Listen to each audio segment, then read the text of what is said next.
Okay, first up, Johnson versus One Blood et al.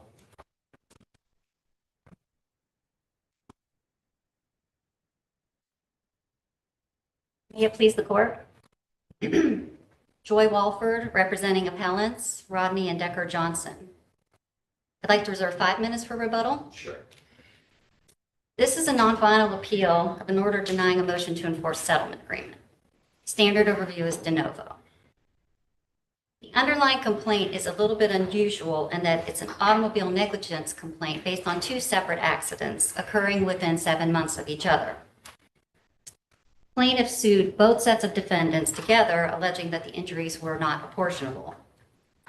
Plaintiff made a pretrial demand of both parties, offering to resolve her bodily injury claims for, quote, the full combined bodily injury liability policy limits, conditioned on waiver of subrogation by her UM carrier and execution of affidavits, and the demand provided strict directions for how it could be accepted by tendering a check payable for the full combined bodily injury policy limits within 30 days.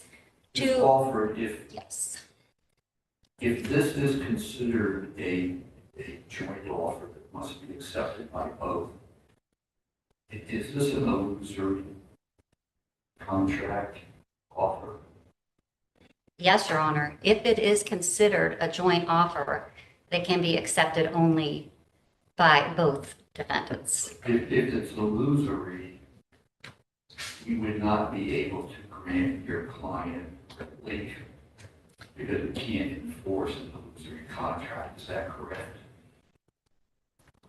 If you were to conclude that the only reading of the agreement was that it was a joint offer, under general contract principles, when you have an illusory contract, then it wouldn't be enforceable. But again, we have the alternate argument here of the accord and satisfaction that would take it out of the consideration of the general contract principles and look to different considerations. How But- extensive, if at all, was any presentation made to the trial court about the possible illusory nature of this proposal? I would say that it's not expressly argued. It's a quick hearing, it's a telephonic hearing. Parties basically stuck to the motion.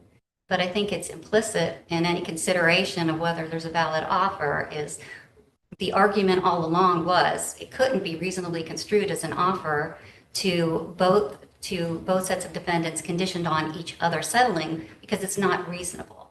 And that's really the point of this is where you go to contract interpretation, we really go to what a reasonable defendant, what the reasonable parties would have considered the demand to mean. And here, the only reasonable interpretation of the demand is that it was a separate offer for each defendant to analyze according to their own policy limits. But that's not what the language says. Yes, the language in the offer, the plaintiff does request the full combined bodily injury limits and does request a check for the full combined bodily injury liability policy limits.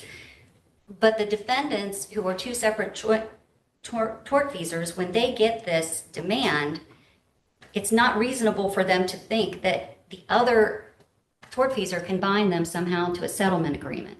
So if this were a proposal for settlement under a statute and the rule, it clearly would be valid. Correct, Your Honor. Yes, proposal for settlement. And the reason is because the big difference really is proposal for settlement are strictly construed because they're against the general principles that each party pays for their own fees. We're on contract principles, at least on this first issue.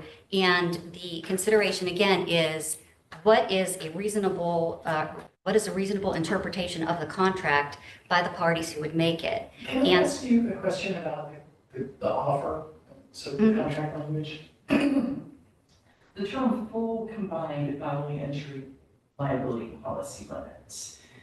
That's really where most of the juice, right? For the argument that this is contingent on both accepting. Is it not a term of art in the sense that if only one of the defendants had propounded this and made the offer, would it be typical for that insurer to characterize the limits under a policy, a single policy, as full combined bodily injury policy, liability policy limits? Yes, Your Honor, that's something that we see all the time because the combined policy limits would be the limit per person and the limit per incident, how it went here.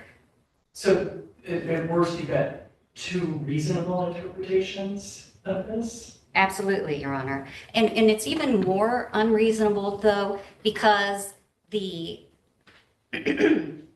Johnson defendants took every action requested of them. So when they're looking at the demand, the question is, what can we do to settle this case? This isn't just an agree to enter into negotiations. This is a demand, Well, a formal demand. and help me remember the timeline. Mhm.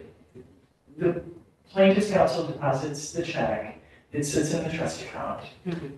The release is not forthcoming, but apparently Geico was sent on the hunt for it either. Mhm.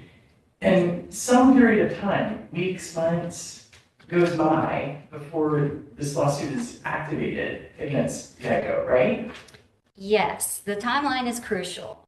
So there's an acceptance of the offer within 30 days with a letter sent from the Johnson defendants saying, I'm offering to tender the $100,000 in settlement of plaintiff's bodily injury claim. They tender the affidavit, they tender the check, they send proposed releases. Geico doesn't respond for a month, and then, or not Geico, the plaintiff doesn't respond for a month, and then Geico sends a letter asking about the execution of the releases to finalize the settlement. The letter itself says, we have reached a settlement agreement. How does plaintiff respond to this letter?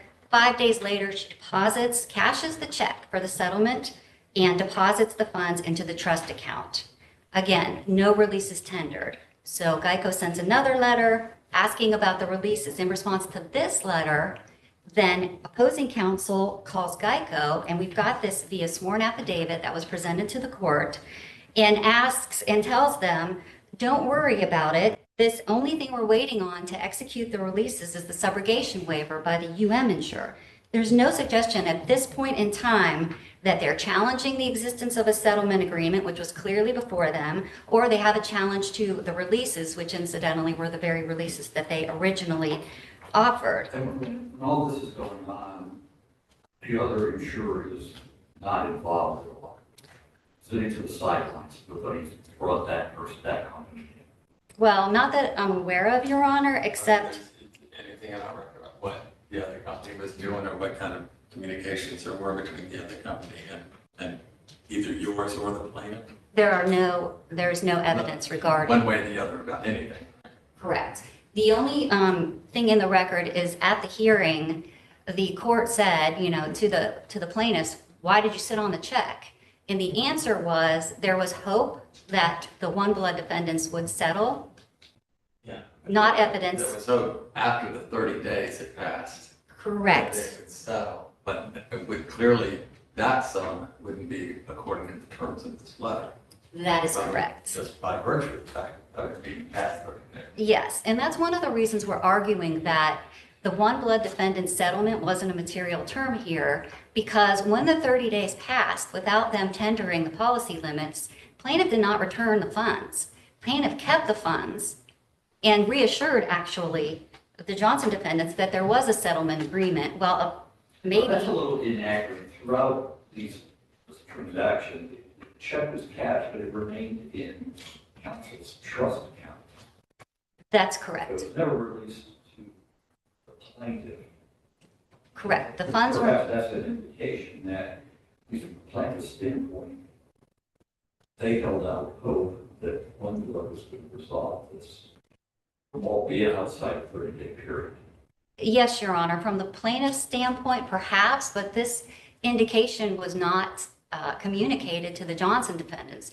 All the Johnson defendants know is they cash the check, and they don't know where the funds are or where the funds are going, and then months are going by. So after the plaintiff reaffirms the settlement agreement existence, Geico sends monthly letters requesting the releases. But the plaintiff doesn't respond. After 5 of these letters, plaintiff files a complaint against both sets of defendants. Again, Geico responds by sending a letter requesting execution of the releases and saying, hey, we reached a settlement agreement here. It's only then, in April of 2023, this is 10 months after the acceptance, 9 months after the check is cashed, that the plaintiff indicates there wasn't a settlement agreement because the One Blood defendants didn't tender their full policy limits. This is the first evidence that the Johnson defendants heard that there wasn't a settlement agreement at all, and let alone that there was a problem with the One Blood defendants. If, given the language in this proposal, I'm curious to understand why someone from your client didn't contact someone from One Blood and get some sense as to what they're going to do with what appears to be a proposal that can only be satisfied by both insurers ponying up their max. There's no evidence in the record, Your Honor, about communications between the two defendants, and I would say here that the burden's really on the plaintiff to make those communications. The plaintiff is making settlement offers, and to each party separately. When the Johnson defendants and the One Blood defendants get this offer, they see it's a demand, they see it's 30 days, they see it requires tendering, they're thinking they're entering into a settlement agreement by sending a check. You don't send a check. You don't even send a check for people to hold while the settlement negotiations are pending. In this case, they didn't even hold it. They cashed the check. It's highly unusual. And in this case, they kept the funds. They kept the funds for 2 years. They kept the funds even after they repudiated the agreement, for a year after they repudiated the agreement, and only gave them back when the trial court ordered them to do so when it denied the motion to enforce settlement agreement.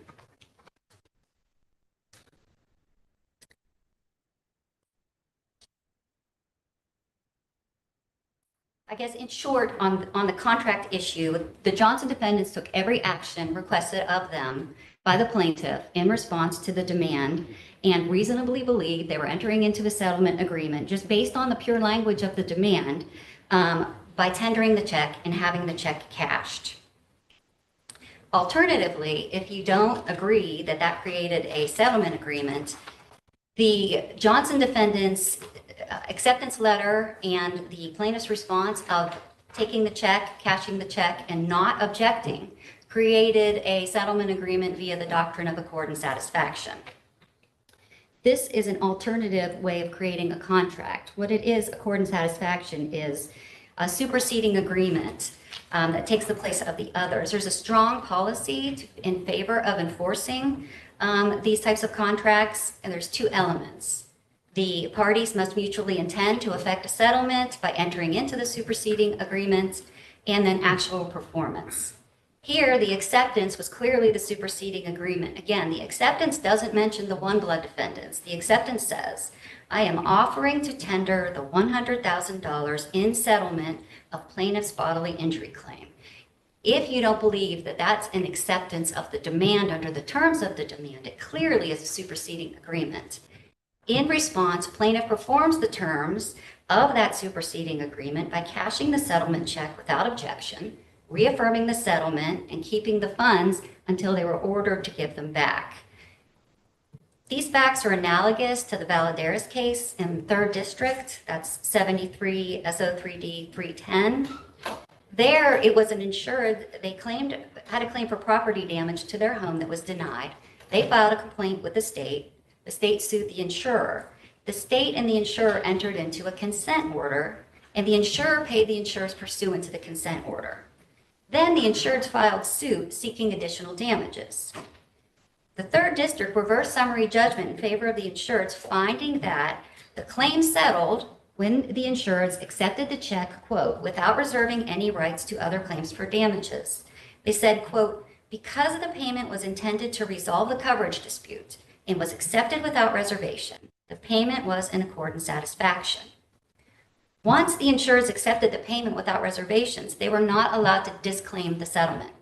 That's precisely what Garcia is trying to do in this case. Another case right on point is the Fabric case from the 11th Circuit. This is 11th Circuit Court of Appeals and federal court, but they're interpreting Florida law. There, an insurer disputed the amount owed under the policy. The insurer issued a series of checks for what it thought was due. On the final check, it wrote, tendered in, quote, full and final payment. The insured cashed the check, but sought additional benefits. Then the 11th Circuit reversed summary judgment for the insured and said, summary judgment should be entered in favor of the insurer based on accord and satisfaction.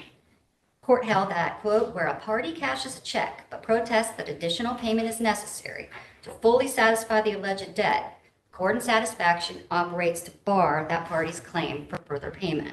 Ms. Walford, you're at your 15-minute mark. Thank you, Your Honor. In conclusion, I'll conclude here by sending the acceptance and the affidavits and the settlement check as requested by the demand. In complying with every term asked of them, the Johnson defendants created a binding settlement agreement under contract principles interpreted under an objective standard. While the demand contained other conditions, those conditions were not within the Johnson defendants' ability to comply.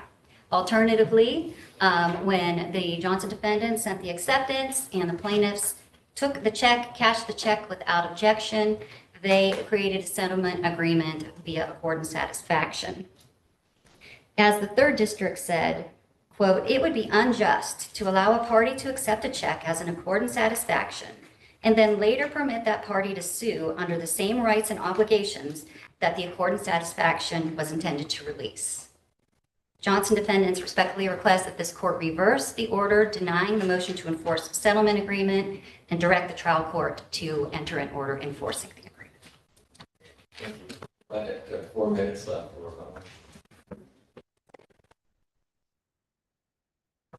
Good morning, Your Honors. Annabelle Majeski representing Ms. Garcia. I know that the style of the case starts with one blood, but Well, and that's what's on my docket, so that's why I said. yes, I know.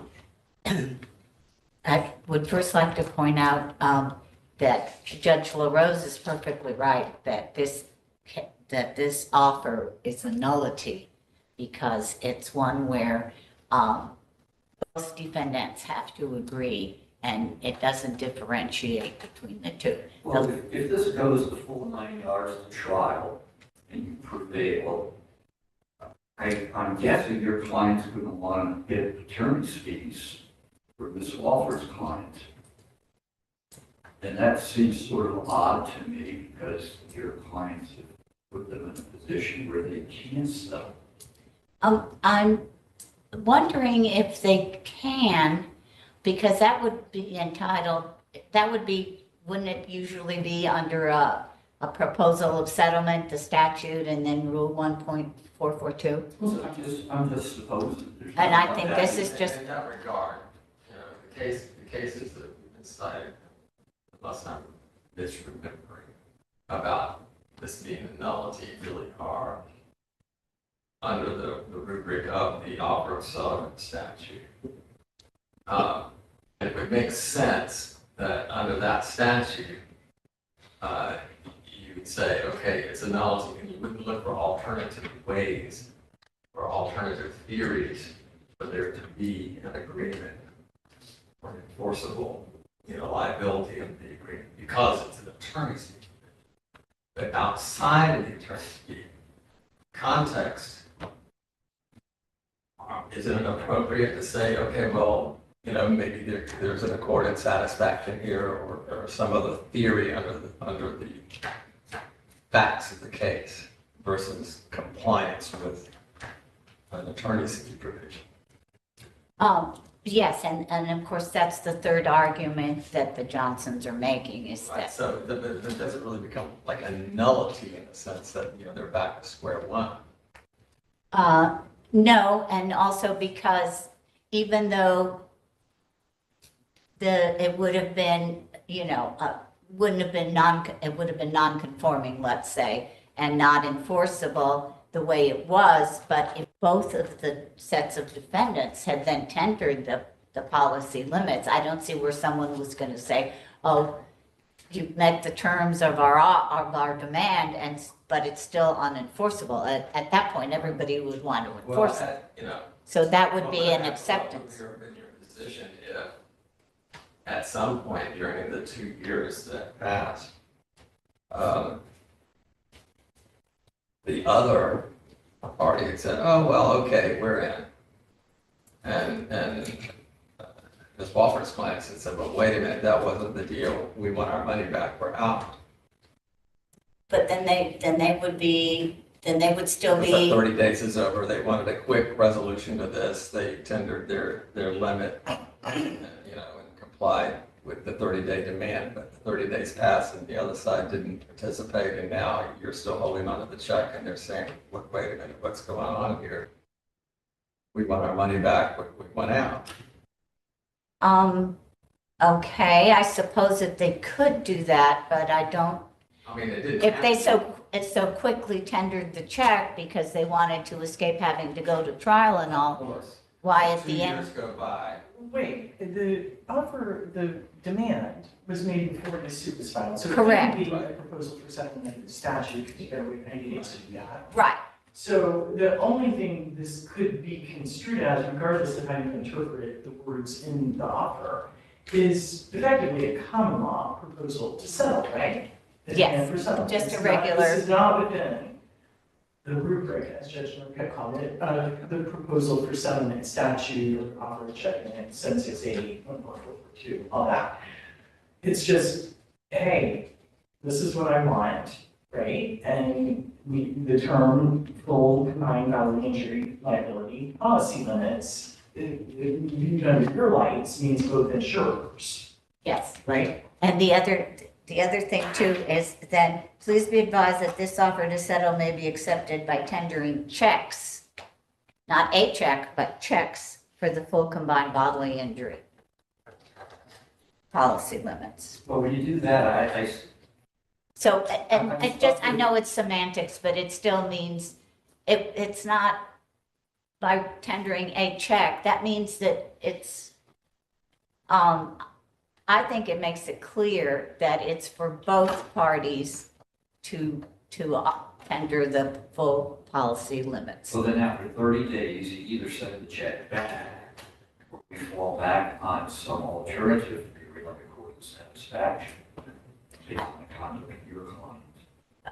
I think the thing too is, I think there was continuous, I don't know for sure to tell this court exactly what the plaintiff's attorney was doing as far as pursuing any answer at all from Liberty Mutual. But we know that the check is cash. Yes, and it's put in And 2 years go by without. in an escrow. And I don't know if they kept hoping that maybe the closer it got, once they filed the demand, the complaint, that the closer it got to actually going to trial, maybe, I can't tell you that. I'm just assuming that that's what happened, is they kept expecting that something, Well, when the complaint was filed, after how long? several, at close to maybe 6 or 7 months, something like that, because I know Geico, there was at least 6 or 7, every month Geico was sending them a letter saying, we still haven't received the release. Where's the release? So When it was, the suit gets filed, they file a motion to dismiss it. Is discovery done? I don't lawsuit. know. I didn't see that. No. Perhaps Ms. Wilkinson can answer that one.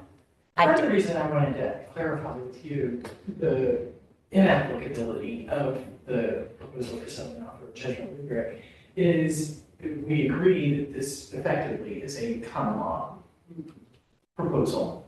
And unlike the context of the proposals for settlement under the statute, we have a pretty strong public policy of trying to enforce settlements, of upholding those types of agreements.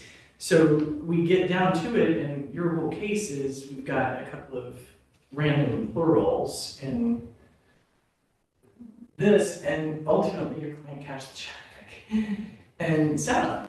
And so help me around the policy considerations in this context, not the offer of judgment context. Well, in this context, I would say, then we go back to the contract law. There was an offer. Was there an acceptance? And then in this case, of course, as the Johnsons complain, is, well, it's not fair because we couldn't, there can't be acceptance. If you're saying that there's no acceptance, we're saying, the plaintiffs say, the acceptance had to be by both parties. And only one party could not accept because it wasn't an offer that was delineated to each one. The offer was to both. So you're down to, if we're looking at this from the perspective of the common law review, or the satisfaction, we're looking at the alternative arguments, you're down to, well, I'm looking at the text of this, and one view of the text of this is it can be reasonably interpreted two ways. And why should we interpret it consistent with our policy of intent trying to enforce settlement, given that your client did cash the check, didn't make an objection, and held on to it, for quite some time, and filed, it's effectively repudiated and filed a suit against Geico's insured. But as Your Honor points out, if there's two reasonable interpretations of the language, doesn't that make it ambiguous and unenforceable? Ambiguous and enforceable are the same thing. Okay, well, it makes it ambiguous and therefore, On the record, for this 2-year period, there's nothing to suggest that the Johnsons did not do what they were called upon to do. And all we know is we have the check, it's cash is set there, they're waiting for the releases. 2 years go by, and then there's this lawsuit. For the first time we hear, oops, we wanted $1,100,000.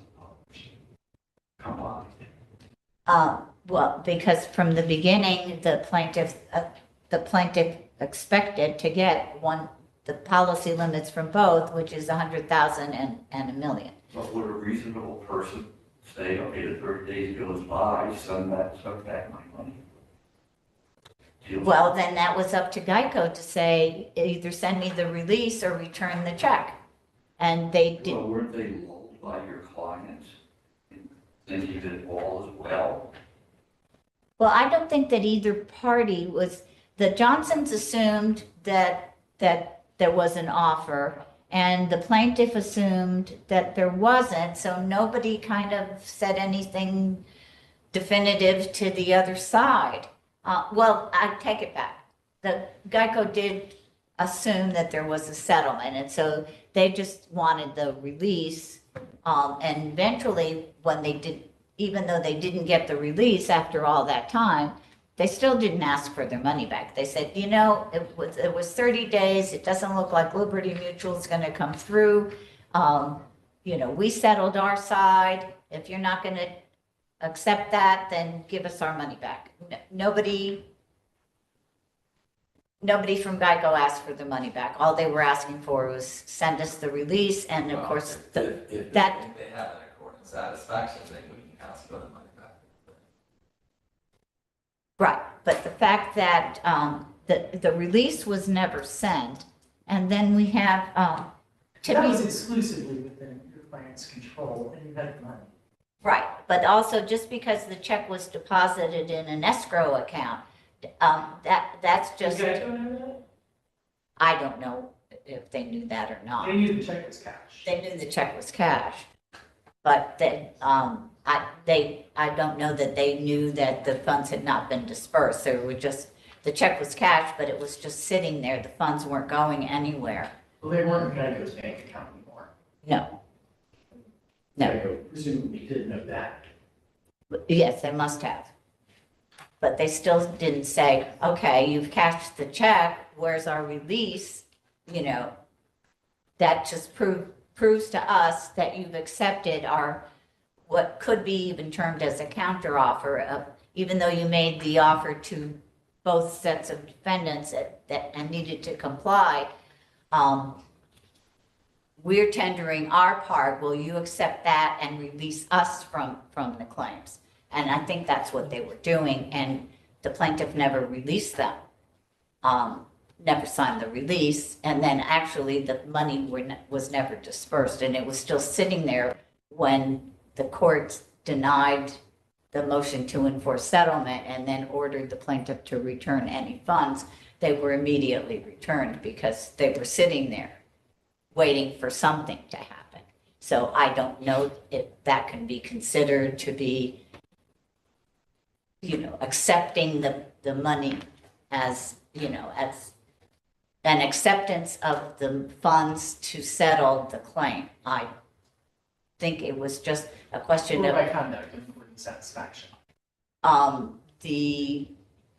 because, okay, you have the check, are you going to just put it in a drawer and let it sit there? Or are you going to go ahead and cash it so that it's in a safer place?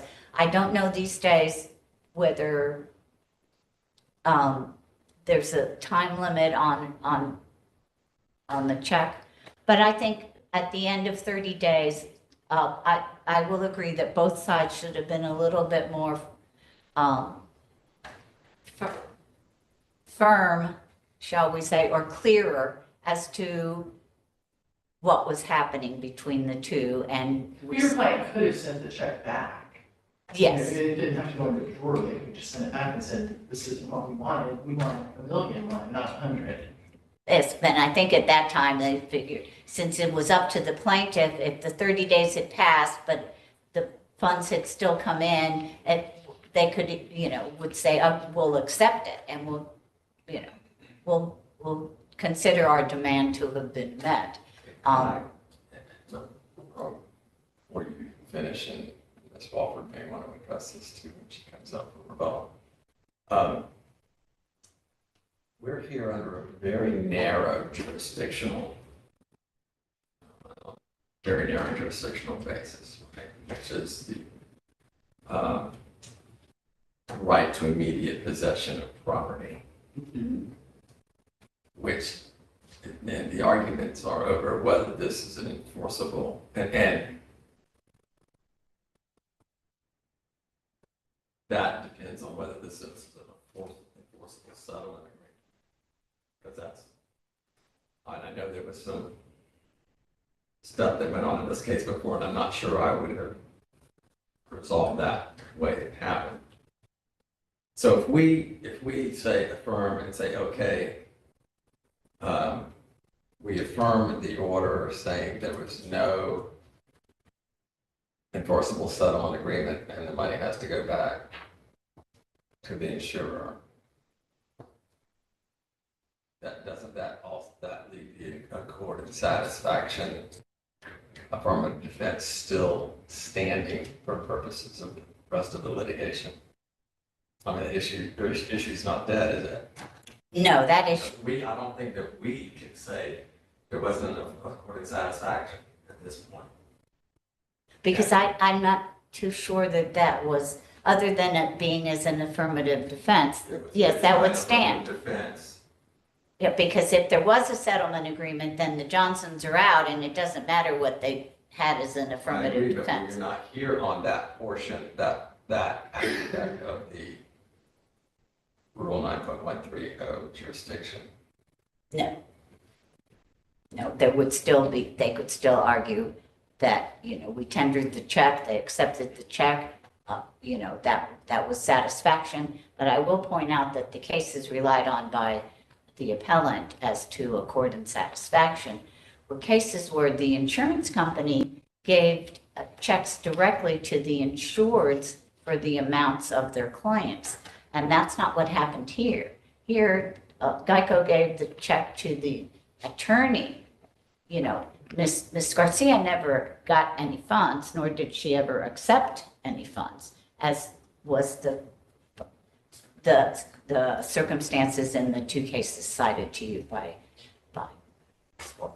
So that's what I would say, that yes, if there is no settlement, then they can continue on and they would still have accord and satisfaction as an affirmative defense. And then we would be doing the same thing here. The fact that she didn't return the release when they requested it, and the fact just cashing the check and putting it in the attorney's trust fund, does that mean it was an acceptance? Well, taking the payment and not raising an objection for 2 years. Correct. But to make clear, Your Honor, Geico did have, their money was returned. Under the court order. Yes, the court said return the funds, and it was, they're immediately available, and it was returned. I think that I don't have anything else to clarify for your honors. Any more questions? Good. Okay, well, I thank you. Thank you for your time.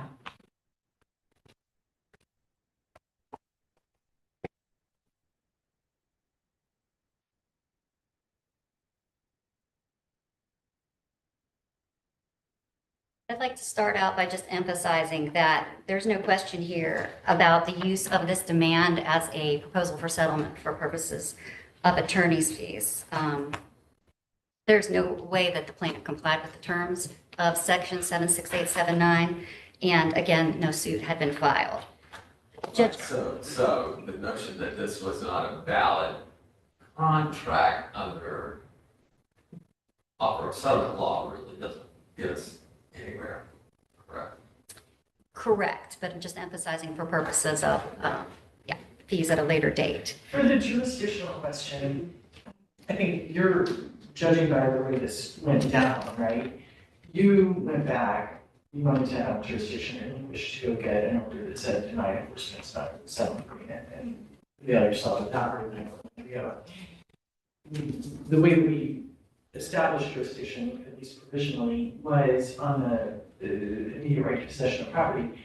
And the order did direct the refund, the delivery of the $100,000. So that's the property we're talking about, right?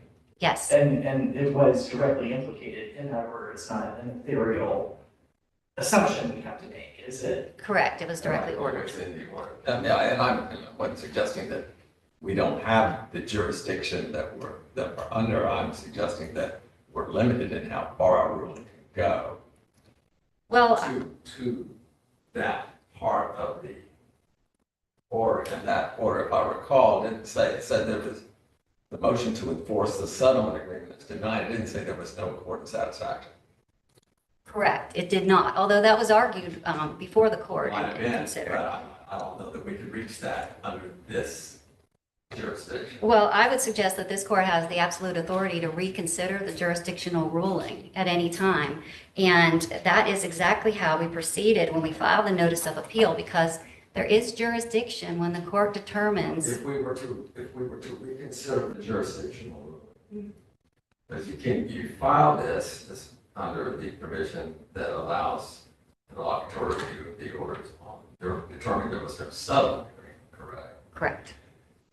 And the way this all came up is you, quite appropriately, filed a motion to relinquish so the court could fill that order in with the required findings or determination that as a matter of law, there was no settlement. So if we were to reconsider our ruling, would we relinquish jurisdiction for that purpose and then have it come back and do our thing? No, Your Honor, I don't think there's any need for that. I mean, generally that happens because the court's getting this on a cold record and you don't know exactly what the trial court did and what issues were before the trial court. Here, it's clear this was decided as a question of law. There were no factual disputes. We can look at the record and say it was decided and we don't need those findings in the order itself. Yes, Your Honor. And the reason we requested relinquishment of jurisdiction is really an abundance of caution. We want to be sure you have jurisdiction, right, if you don't. Okay, also the question of whether the accord and satisfaction defense remains, it would remain if this court was absolutely set on. That affirmative defense is still outstanding if the case were to go forward. Yes, Your Honor, and so that it could be defended on that basis. I think Johnson defendant suggests that the jurisdictional basis that this court should consider, though, is the ruling on settlement agreements. Also, there's a lot of talk about what the plaintiff did with the money and what the plaintiff intended to do with the money. I just wanted to emphasize this, the whole concept of the meeting of the minds. It's an objective standard for a reason, because we're not looking to what the parties said, because especially when this plaintiff's motivations are unarticulated. Not only unarticulated, but there's record evidence that they reassured the Johnson defendants that otherwise, besides the subrogation waiver, they were having a settlement. Also, this is a case where it's not as if the plaintiff didn't have any knowledge that the Johnson defendants thought they had settled. There are 8 letters requesting return of the releases. So we're right at the end of your time, but I did want to ask this one question, Mr. Doctor. What happened in regard to the subrogation waiver? there's no record evidence, Your One way or Honor. the other. Right, correct. And so, if we were to find that there was a settlement, we need to know that was one of the conditions of the settlement offer. We need to know whether that subrogation waiver came. Well, I would say no, because that was not argued as a basis below. I'm looking at the settlement offer, and that was one of the conditions. So, was it possible? So your client ponies up $100,000 within the 30 days, or both of the insurers pony up. So you get 1.1 million within the 30 days, and then the subrogation waiver doesn't happen. Deals off, right, under that letter. If you interpret the letter in that manner, yes, but our argument is it's not a reasonable interpretation, because how could the plaintiff's insurer have the ability to settle on behalf of the Johnson defendants? All I'm saying is that's what the offer said, and it had those 2 conditions. Okay, and if you did read it that way, then I would argue that the accord and satisfaction defense remains, and that would carry the day and require reversal. All right. Any more questions? Respectfully request reversal. Thank you. Thank you very much.